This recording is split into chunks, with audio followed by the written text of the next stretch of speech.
This be your boy Scotty, and you're watching my review on Basketball Wives Season 5, Episode 5 and 6. Big Diva! What's up, y'all? As you can see, I'm doing my video from you guessed it, my cell phone again. Just trying to get y'all the videos properly. Not trying to have y'all wait 2 weeks later for a damn video. I'm already 2 weeks late in uploading my damn R&B Divas LA video. I still got to upload that as late as it is. I'm like a damn near a month late on that Big Brother video when I talked about Aaron's eviction. I don't even think I'm gonna upload that. I don't think y'all really care about that shit. The bullshit over with. I'm just probably gonna delete that video and keep it moving. But the R&B Divas LA video is coming. I'm gonna try to get that up this week. But let me just get into the real though. Let me just start off with episode 5 right quick. We're gonna start off with the first scene of the episode when Shanice and Evelyn was talking about her relationship with Chad and how the picture had resurfaced with them and everybody thought that they was together. And you know what? Pretty much ever since this season started, Shanice really been going in on Evelyn. Like she been reading her rights, like giving her the real. And Evelyn needs the motherfucking real, you know what I'm saying? Because I'm not finna, bash her for talking to Chad because, she loved Chad. That's what she wanted to be with. So sometimes you look past imperfections or sometimes you look past their flaws or bullshit that come with them just because you love them. We all have done that. So there's no reason for me or anybody else to judge. But, Shanice pretty much told her that, she put herself in that predicament to be hurt. And that's exactly what it was. She did put herself in that predicament. Nothing wrong with telling your mama the truth. Tammy and Evelyn, no, Tasha and Evelyn, by the way. They go out to shop for some clothes or whatnot, and they talk about the grand opening of Tasha's weed bar and how Tasha's very excited about the weed bar and how she's excited to have all the girls there to support her in her grand opening of the weed bar, whatever. So then the discussion gets on Tammy. And, she talked about how Tammy said that she probably won't be able to go due to her mom being sick and everything like that. And they get to talking about the really right, really wrong coming and how Tammy is really taking this shit personally and how they really want... How Evelyn, on the other hand, not really Tasha, but Evelyn, on the other hand, really wants her to get over it and let the shit go. And it's not really that serious and they just want to talk about it and get it over with and all of that. So we get into Tammy, and she talks to her counselor about her anger issues and how she's trying to change and how she's trying to stop going from 1 to 10 and at least go from 1 to 4 and all of that. And she's saying that she don't like for people to put their finger in her face, like talk with their hands to her, but yet she talk with her hands to everybody else. And Tammy, I love you and everything like that, but bitch, please. You know what I'm saying? Bitch, please. If you're going to talk to me with your motherfucking hands, then I'm going to talk to you with my hands. Shit, I almost knocked my sister makeup over. I talk with my hands all day, every day. Like, I don't mean to be, I talk like this, I do this. I talk with my hands all the time. So, we definitely wouldn't be able to get along because of the simple fact you don't like for nobody to do, talk with their hands, but yeah, you talk with yours all the time. That's some bullshit. I can talk with my hands, but you can't talk with yours. Fuck that shit. You got me fucked up on it. Like, I don't give a damn what issues you went through as a child. Motherfuckers is grown. And they can talk however they want to. Long as their hand ain't like this in your face or like this in your face, then you don't need to be worried about that. Long as ain't nobody invading your personal space, like doing this, doing that, putting their hand this close to your face, then we got a problem. But if a bitch all the way back here, then you don't need to be talking about don't put your hand up. A motherfucker can put their hand up if they want to, long as it ain't in your personal space. Now, Shani and her son, Marlon, talk about the play that she's trying to get together. It's about Basketball Wives or whatnot. I thought she was doing the Basketball Wives movie, but I guess she got to settle for less, I guess. So she talked to her son, Marlon, and she practically, because he's an actor and a model, I don't know what commercials he's done. I don't know what magazine he been in, but he's supposedly a model and an actress. But it is. So she asked him to audition for the play, and he says that he doesn't know anything. She said that she never seen him do a big screen or a big play. It's just always been some small shit. And he said he don't care. He's still gonna audition anyway for her. So, it is what it is. So Susie, Evelyn, and Shawnee looks for Tasha's birthday gift for her party, and they had a sex shop, I guess, and Susie makes the joke about maybe we should get this for her chef, and then Evelyn busts out laughing, and I'm gonna get on her about that later. But that was just it about them shopping for a gift and all that stuff. They trying to figure out if she would accept the gift or not because she's kind of uptight. She's not really that loose. She's pretty much uptight when it comes down to shit like that. So they probably think that she probably ain't gonna be digging the gift too much. But we're gonna see about that. So Shawnee's son, Marlon, again, auditions for the play. And I see that he did pretty good. I mean, for it to be his first play, he kind of did good with the audition. I saw the actor Hicks up there, and I've seen her in a whole lot of Tyler Perry plays. So I already knew exactly who she was when she was up there, auditioning with Marlon. So kudos to you. Tasha vents to Shawnee about the grand opening and how things ain't going well. And there's no lights. The shit ain't finished. And she still want to have the grand opening, but she wants to call it a soft opening. And Shawnee is asking her, well, why would you even have a grand opening when ain't nothing really finished, ain't nothing done? So what's the point? But she still want to do it anyway. Okay. And then, she was like, what you want me to do? Headbutt you? And of course, Shawnee felt some type of way about the comment. And, that was the gist of that conversation. This shit's so fucking boring, y'all. So I was gonna talk about this Tammy and Lyric thing. They talking about the business and how Tammy has a bad reputation, how it's been kind of hard for her to be taken seriously as a businesswoman because she popped bitches in the face and all of that. Because when you on reality TV, sometimes people gonna look at your ass a certain way, and then that's gonna taint your brain, and people ain't gonna want to work with you.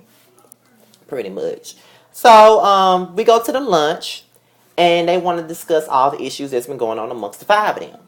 And Tasha basically clears up the negative seed theory. Shawnee asks Tasha, did what she say about the whole thing, about the whole go really right, really wrong thing? Would it really did it cause her to plant a negative seed in her head? And she pretty much cleared it up and said it didn't plant a negative seed to her. That didn't really taint what she thought about Tammy. She pretty much just let it be known that she was going to get to know Tammy herself and form her own opinion about it. So Tammy and Shawnee talk about it. And Tammy was like, it came off like it was gonna be a negative thing, and I don't give a damn. I'm on Tammy's side 100% on that. Like, if you're trying to get past something that people always want to, associate you with the bullshit, then of course you're gonna feel some type of way about it. I don't give a damn. You can say whatever you want to say about me, but I'm 100% with Tammy on it. I'm sorry, but I understand her. So Tammy and Evelyn go at it, after the whole thing with Tasha, Tammy, and Shawnee is over with. Here go Evelyn, boop, and then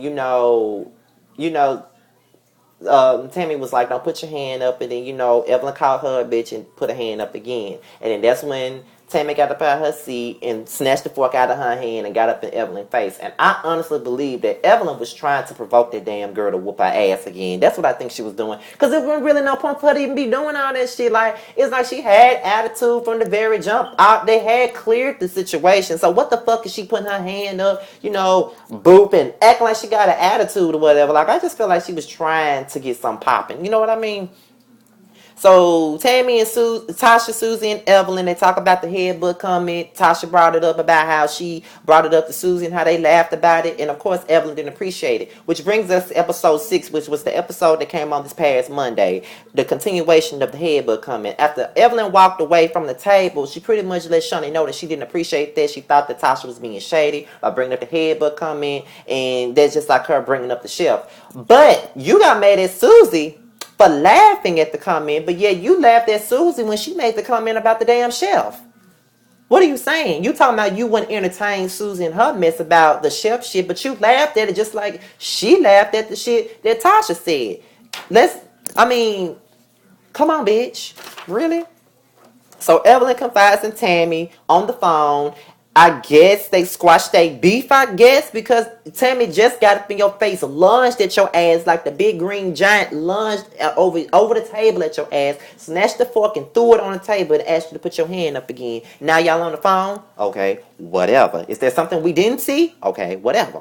So they talk about it. And Tammy feels Evelyn on the situation about how domestic violence is never really funny, and it's not never funny. You shouldn't make distasteful jokes about domestic violence. But I'm gonna get into the other side of it in a few minutes. So, there's Tasha's soft opening. No, wait a minute. Evelyn confronts Tasha about the headbutt comments, and she was like, well, that would be like me, making comments about the whole chef thing, and I would never do that and all that, and this and that and the third. So I'm sitting up here like, girl, like, really though? Like, you know, she apologized for it. Tasha apologized for it. She said she didn't mean nothing bad, and that was the end of it. Then, Evelyn confronted Susie about it. And she basically said, she didn't think that it was right for her to laugh at the comment, which it probably wasn't right. At the same time, it wasn't right. But Evelyn, you still laughed when Susie made her comments about the damn sex toy going to Tasha's shelf. Maybe we should give it to her shelf. You laughed at it, even though you didn't say nothing to it, even though you felt like you really wasn't entertaining it because you didn't say anything regarding the situation, but you were laughing. That was no different. You still laughed at the comment. You just as bad as she was. So let's not get this shit twisted. You are just as motherfucking bad. Then there's Tasha's soft opening. Evelyn knows this is the on the outside there's a fucked up ass title. It's supposed to say so ends, but it says so wins, and she showed Tammy the shit. So then they go in and Tammy questions Tasha's business mind or whatnot. And Tasha was getting offended, and a lot of people on Twitter was getting offended, but I don't think there was nothing to be offended by. I mean, Tammy made some valid points, and no matter how condescending they probably came off at the time, I do think that she has some valid points. I just couldn't see myself opening up a business that I don't know nothing about. You know what I'm saying? I just don't see myself doing that. And she didn't know nothing about nothing, and then you got it on TV. You're promoting your business, but you don't know what the fuck you doing. What makes you think somebody gonna take you or that store that you're trying to open seriously? You know what I'm saying? You got this on TV. You're giving yourself a bad perception as a fucking businesswoman. You letting everybody know you don't know what the fuck you doing. You don't know shit about the weave. Whatever. So I didn't see the problem with Tammy asking her questions about her businesses. Like, she got a clothing store that was closed down, so it looks like she's not that good with business, to be quite honest with you. So I don't really see what was the problem with Tammy asking her questions about it. I would ask the ass too. Even Shawnee said, why are you investing in this shit and ain't nothing even up yet? It was all the way turned up, all the way fucked up, if you ask me. Then we had Big Diva looking like Mrs. Puff with a weave. Like, what the fuck was that about? What was the need of that? This, like, if they going in the bad parts of Brooklyn and the Bronx or the Queens, somebody gonna take a bat and beat the fuck out that damn thing, going around trying to get them flies and shit. Nobody want to see that damn ugly ass Big Diva. Fuck that. So Susie and Tasha discussed the lunch, and they talked about how they thought that the shit was gonna go good until the whole situation with Evelyn in the comments came about and Tammy lunging over the table, and then in the midst of them talking about it, Tammy calls to tell Tasha that she won't be able to go to the party. And then she basically said you need to check out your business because you probably got asbestos, and that's why, you know what I'm saying, that's why she can't go because her eyes and shit fucked up. I'm like, nah, Tammy, stop. You a fucking mess for that. So then we get into the party. Shawnee, Susan, and Evelyn come. And from the looks of it, they was there for 2.5 hours. And they had like a 6 a.m. flight to catch. So they sat there for as long as they could. Tasha wasn't there. They waited on Tasha for 2 motherfucking hours. And they said, fuck that. We finna go. And they left. But they still brought their gift. And then, Tasha came. And she was upset that they weren't there. But my thing is, you can't, okay, you having a party, you got motherfuckers sitting here waiting on you. What the fuck make you think that somebody gonna sit there and wait on you all motherfucking night and they got things to do? I'm sorry, y'all, but if that was me, I would have stayed, but I wouldn't have stayed that motherfucker long because I would have been like, look, this bitch ain't coming. I got a 6 o'clock flight. I got the motherfucking go. She could at least call and said she was gonna be late. You know what I'm saying? So that's the gist of what I got on this damn Basketball Wives shit. Follow me on Twitter at www.twitter.com/Mr. still standing without the G. Follow me on Instagram at rebellious_Scotty. And I'm out of here, y'all. Peace.